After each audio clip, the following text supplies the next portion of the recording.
ኢየሱስ ክርስቶስ ማስተማር በሚጀምርበት ጊዜ ምንም ከዋቄፈና የተለየ ነገር አላስተማረም። ምንጩም ከዛ ስለሆነ ኢየሱስ ክርስቶስ አስተምሮ የዋቄፈና ነበር ማለት ነው።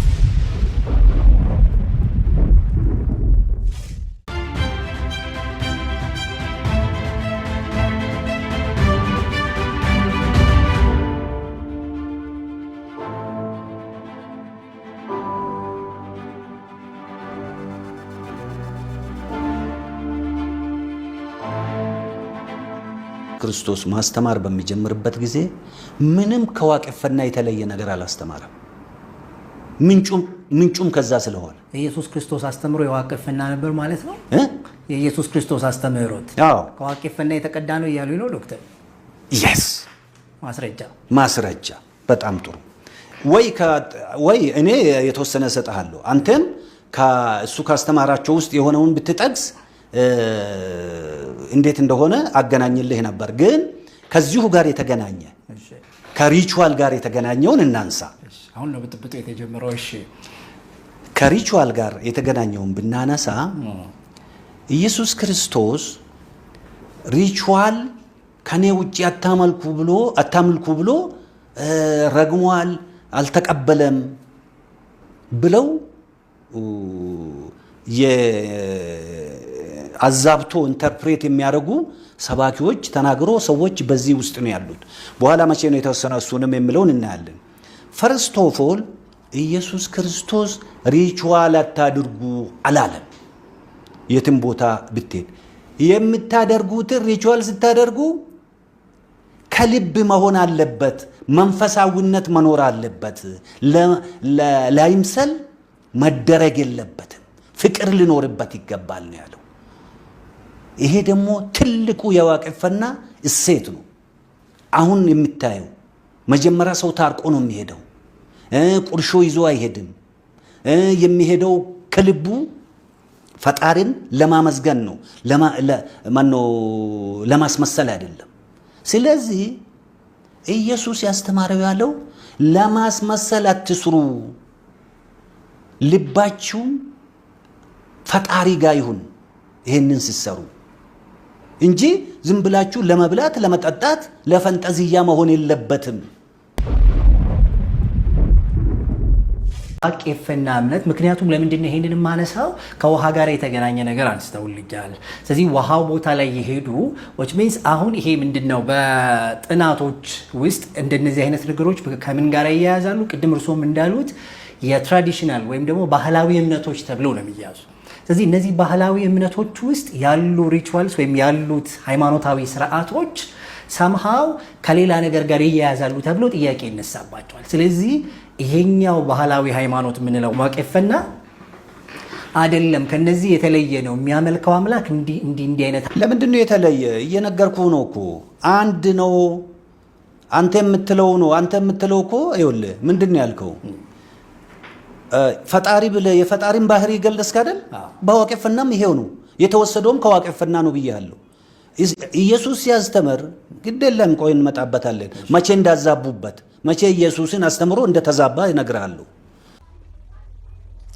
እንደሰማችሁት ነው ጽናት ሚዲያ ቤተሰብ። በተመሳሳይ አንድ ሰው ደግሞ ይናገራሉ እዛው ላይ አንድ ከዚህ በፊት ቪዲዮም ተለቆ ነበረ። ስለ ሙሴ ይናገራሉ። ሙሴ በተለይ አስተምሮቱን ያመጣው ሙሴን ያመጣው ራሱ የኩሽ እንትን ነው። ስለዚህ የኩሽ ደግሞ ኦሮሞ ነው እና የኦሮሞ ዋቄፈና ነበረ። መጀመሪያ ሙሴ የዋቄፈና እምነት ተከታይ ነበረ ብለው የሚናገሩ ሰዎች አሉ። ያስተምረናል ብዬ የለም። ይሄንን ግን የሚናገሩትን ሰዎች ሰምተን በአስተሳሰብ ደረጃ ምን አይነት አስተሳሰብ በአገሪቷ ውስጥ እንደመጣ ማሳያ ስለሚሆን ነው። መስታወስ ናቸው፣ ነገራችን መስታወስ ናቸው። አጠቃላይ ስልጣን ላይ ያለውንም ለማየት እነዚህ ሰዎች እንደ መስታወት ማየት ስለሚቻል እስቲ እሳቸውን እንስማቸው።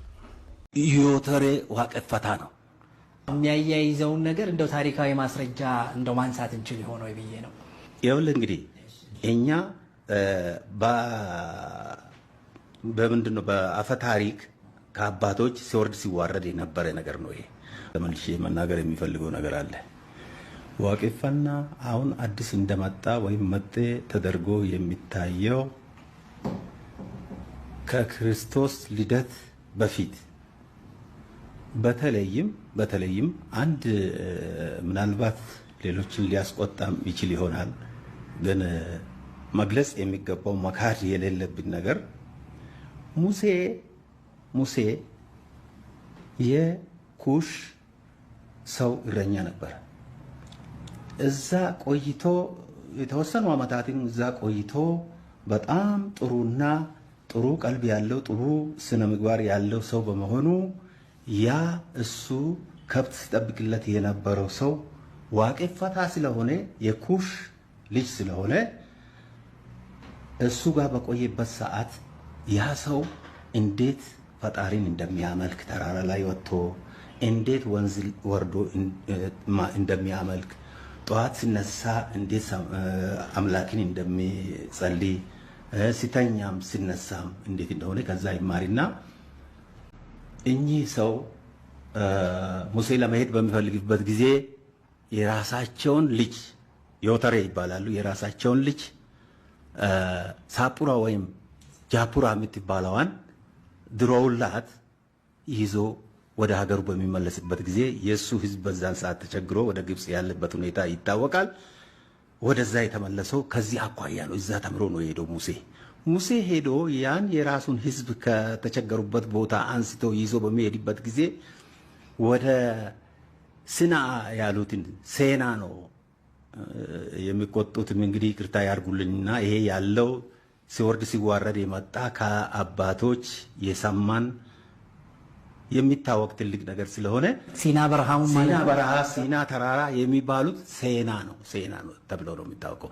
ሴና ተራራ ላይ ወጥቶ 40 ሌሊትና 40 ቀን ፈጣሪን ለምኖ ለመጀመሪያ ጊዜ ከፈጣሪ ጋር የተነጋገረው ሙሴ ነው። ሙሴ እንዲህ አርጎ ለፈጣሪ መቅረብ የቻለው የእሱ ጌታ የነበሩት ከብት ሲጠብቅላቸው እረኛው ሆኖ በኖርበት ጊዜ ሲጠብቅላቸው የቆየው አባት እንዴት ፈጣሪን እንደሚለምኑ ለምኖም እንዴት እንደሚያገኙ በቆዩባቸው ጊዜያት ይህንን ተምሮ ስለሄደ ነው እንደዛ ለምኖ ከፈጣሪ ጋር ሊገናኝ የቻለው። ስለዚህ ዮቶር ዋቄፈና ነበረ ነው። ዮቶር ዋቄፈታ ነው። የኩሽ ልጅ ነው። ዋቄፈታ ነው። እንደው ማስረጃው ምንድነው? ቅዱሳት መጽሐፍ ላይ ለምሳሌ መጽሐፍ ቅዱስ ላይ እሱን አይናገርምና መጽሐፍ ቅዱስ ላይ አለ ግን በዚህ መልክ ባያስቀምጡ ይላል እንዲህ እኔ ባስቀመጥኩት የኩሾችን ስልጣኔ ተማረ ማለት ኩሽ የዛን ጊዜ የት ድረስ ይሄድ ነበር ምንን እንላለን አይደል? ስፋቱን ማለት በትክክል ግን ስፔሲፊካሊ ከዋቄ ፈታ ጋራ የሚያያይዘውን ነገር እንደው ታሪካዊ ማስረጃ እንደው ማንሳት እንችል ሆኖ ብዬ ነው። ይኸውልህ እንግዲህ በአብዛኛው በመጽሐፍ ቅዱስ ላይም ተቀምጧል ነው የሚሉት። እኛ በምንድን ነው በአፈ ታሪክ ከአባቶች ሲወርድ ሲዋረድ የነበረ ነገር ነው ይሄ። በኋላ ደግሞ መጽሐፍ ቅዱስ ላይም ትንሽ እንደው እኛ በሰማነው አይጻፍ እንጂ ይሄ ነገር ተቀምጧል። ይሄን ይመስላል እንግዲህ የጽናት ሚዲያ ቤተሰቦች እና እዚሁ ጋር አያይዘው በተለይ ቄስ ቶሎሳ ጉዲና የሚታወቁ ሰው ናቸው፣ አንድ ፓስተር። እሳቸው ደግሞ ኢሬቻን አስመልክቶ የሚናገሩታል። በኢሬቻ ጉዳይ ላይ ከዚህ በፊት ምን አይነት አስተምሮ እንዳላቸው በግልጽ ተናግረዋል። ማለት አደባባይ ላይ እንደዚህ እውነቱን የሚናገሩት ፓስተሮች፣ የሃይማኖት አባቶች እኔ ተገቢ ነው ብዬ አስባለሁ። አንደኛ ትውልድ ማዳን ነው፣ ሁለተኛ የፖለቲካ መጠቀሚያ ለማድረግ የሚፈልጉ ሰዎችን በትክክልና በልኩ ማስቀመጥ ነገ ጠዋት ለታሪክ ብያኔና ለታሪክ ፍርድም ስለሚጠቅም ነው። ስለዚህ እሳቸው የተናገሩት በግልጽ አችን ላይ የሚያደርሰው በቤታችን ሰላም የለ፣ በጎረቤት ሰላም የለ። አይ እዚህ አይነቱ ነገር ነው። እንደዚህ በዚያ ነው እኔ የማውቀው ሰይጣንን የማውቀው ኢሬቻን እና ዛሬ የሰላም ነው የምናምን ብሎ የሚቀባጥሩት ምን አይነት ሰላም እንደሆነ ጌታ ይወቅኝ አላውቅም። ምን አይነት ለየትኛው ህዝብ ነው ሰላምን ያመጣው? ለኦሮሞ ህዝብ ለምን ይገዳደላሉ? ሰላም ካመጣላቸው ለምን ኦሮሞን ይገላል? ኦሮሞ ኦሮሞ ለምን ኦሮሞን ይጠላል? በእውነት ሰላም ከሆነ ይሄ በምድራችን ያለው መናፍስት አጋንንት ከመሰረቱ ህዝብ ወጥቶ አለ ይሄ ችግር መወገድ አለበት ብሎ በአደባባይ እንትኑ ኢሬቻን ለማክበር አይደለም፣ ኢሬቻን ለማስወገድ ወደ አደባባይ መውጣት አለበት።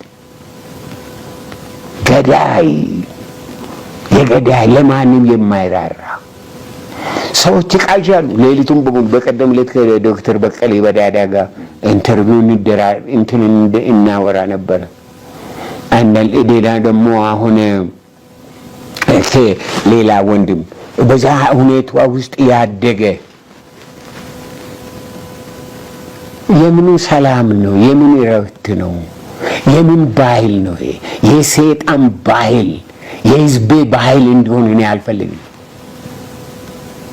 የሰይጣን ባህል ገዳይ ባህል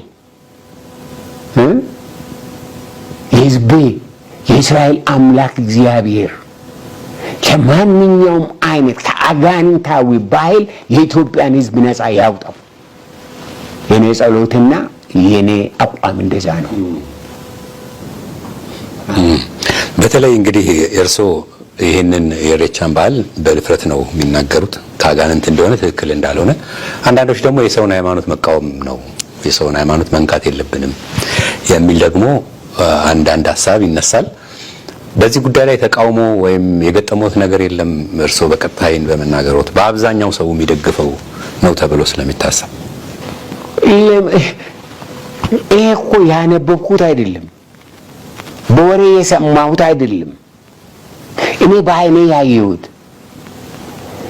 ማን ነው ስልጣን ያለው መጥቶ ይሄንን ሊጠይቀኝ የሚችል? ማን ነው እንዴ? አጋንንት እሺ ብሎ ወደ እኔ ሊልክ ይችላል። እስካሁን ደግሞ አላከም እንዴ? እኔ እኮ በዓይኔ ያየሁትን ወላጆቼ ያለፉበትን ህዝቤ እንዳያልፍበት ነው እኮ። የኦሮሞ ህዝብ እንዳያልፍበት እኮ ነው እንዴ። ይሄ እኮ ጨለማ፣ ስንት መከራ፣ ስንት ቅዠት፣ በዛ ውስጥ የኦሮሞ ህዝብ እንዳያልፍ እኮ ነው እኔ የምፈልገው የምጸልየው። ህዝቤን በጣም ነው የምወደው። ህዝቤንም እኔ የአማራውን ቢሆን የትግሬውን ቢሆን በዛ እንዲያልፍ አልፈልግም። በጣም ነው የምወዳቸው። ከጓዳቸው ያ አጋንንታዊ የሆነ በሙሉ መውጣት አለበት። ያለበለዚያ በሰላም ልንኖር አንችልም። የሰላም ምድር ሊኖረን አይችልም። ውሸት ነው ይሄ። የሰላም ነው፣ የፍቅር ነው። የምን ፍቅር? የምን ፍቅር ነው? ሰይጣን የሚሰጠው ፍቅር። ፍቅር ሰይጣን የት ነው ሰይጣን ፍቅርን የሚያውቀው? እና ስለዚህ እግዚአብሔር ለህዝባችን ጉልበት ይሰጣል፣ ማስተዋል ይሰጣል፣ ሰላም ያመጣል። ሰላም ያመጣል ካሉ ለምንድን ነው ኦሮሞ የሚገዳደለው? ለምንድን ነው ወንድም ከወንድሙ ጋር የሚጣለው? ዛሬ እኮ ወለጋ ላይ እኮ የሚጨፈጨፍ ኦሮሞ አለ። ዛሬ በየቦታው ላይ ብዙ ችግር የደረሰበት ኦሮሞ አለ። ስለዚህ ሰላም የሚመጣው ከኢሬቻ አይደለም። ሰላም የሚመጣው ከሰላም አስተሳሰብ ነው። ሰላም ሊመጣ የሚችለው ከፖለቲካ አስተሳሰብ ነው። የተረጋጋ የፖለቲካ አስተሳሰብ እስካለ ድረስ ሰላም አለ።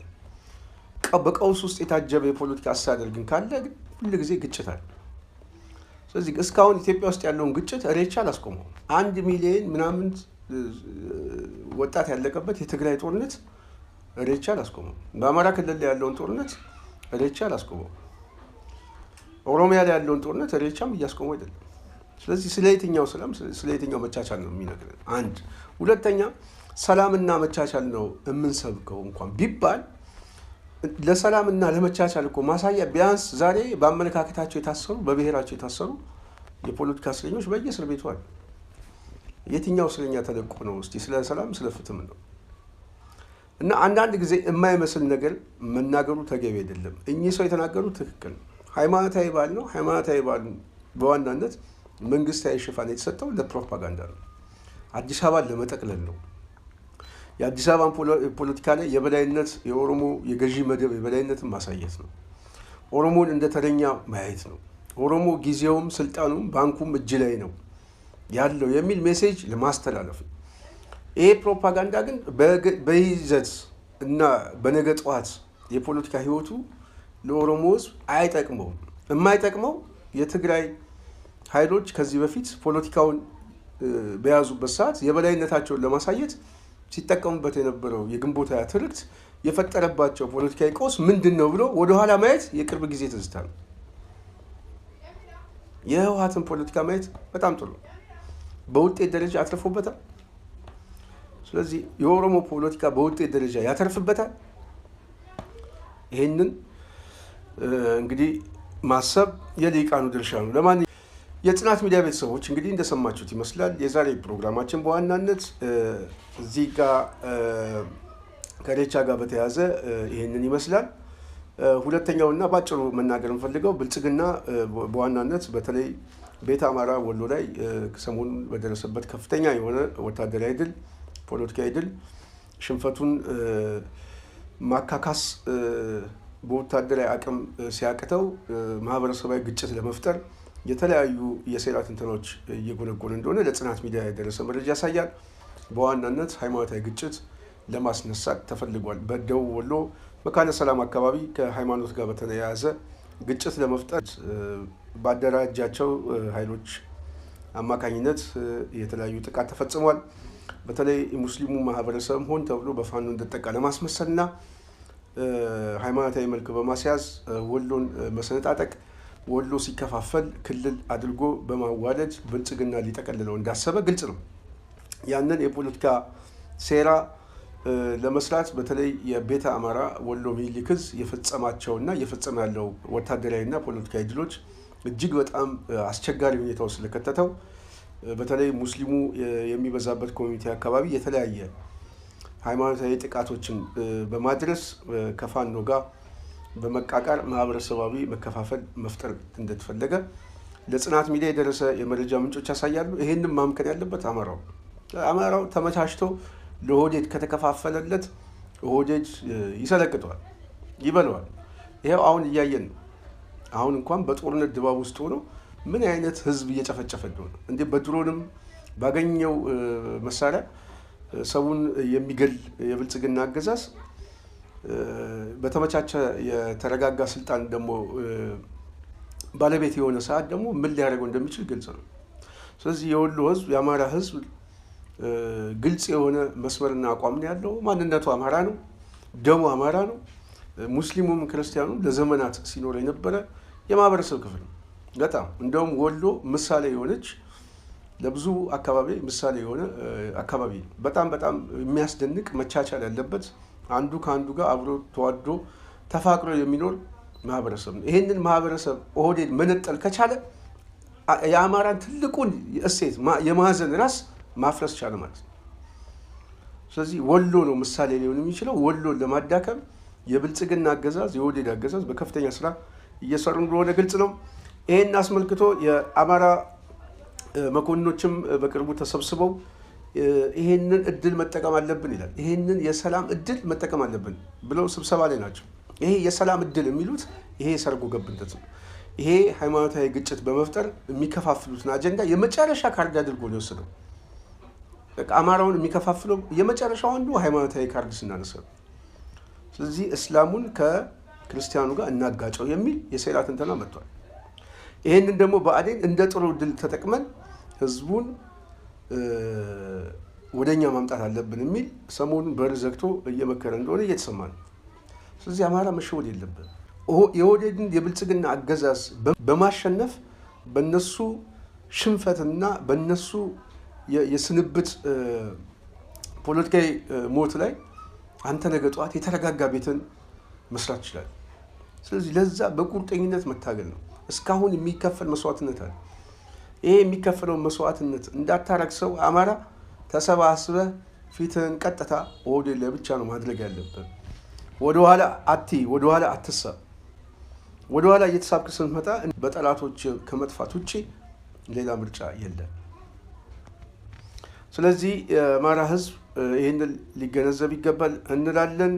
አጠቃላይ በአዲስ አበባም እየተፈጸመ ያለው ፖለቲካዊ ቀውስ እና የኢሬቻ በዓል ወደፊት ሊፈጥረው የሚችለው ፖለቲካዊ ቀውስ ተገማች ነው። ለማንኛውም የጽናት ሚዲያ ቤተሰቦች ሁሉም ነገር ነገ በጊዜና በታሪክ ፊት የሚፈታ ነው፣ የማይቀር ጉዳይ ነው። አሁን ስልጣን የያዙ ሰዎች ስልጣናቸውን ይዘው ተረኝነታቸው እንዳሳዩት ሁሉ ነገ ጠዋት ደግሞ ተረኛ የሚሆነው ተረኝነቱን ለማሳየት የሚጠቀማቸው የፖለቲካ ድሎች እና የፖለቲካ ውሳኔዎች አሉ። እሱ የጊዜና የታሪክ ጉዳይ ነው። ለማንኛውም ጽናት ሚዲያ የበለጠ ወደ እናንተ የምናደርሰው መረጃ በፍጥነት እንዲደርስ ላይክ፣ ሰብስክራይብ ማድረጋችሁን፣ ሼር ማድረጋችሁን እንዳትረሱ። በተለይ ሰብስክራይብ በማድረግ ተወዳጁን ፕሮግራማችን ለብዙ ሰዎች እንዲደርስ ስለሚያግዘን የዛሬ ፕሮግራማችን እዚህ ላይ ጨርሳለሁ። በሚቀጥለው በሌላ ፕሮግራም እስክንገናኝ የጽናት ተመልካቾች አድማጮቻችን ስለነበረን ቆይታ ከልብ አመሰግናለሁ። እኔ ፕሮግራሜን እዚህ ላይ ያበቃለሁ። ስንታየሁ ቸኮል ነበርኩ። ሰላም።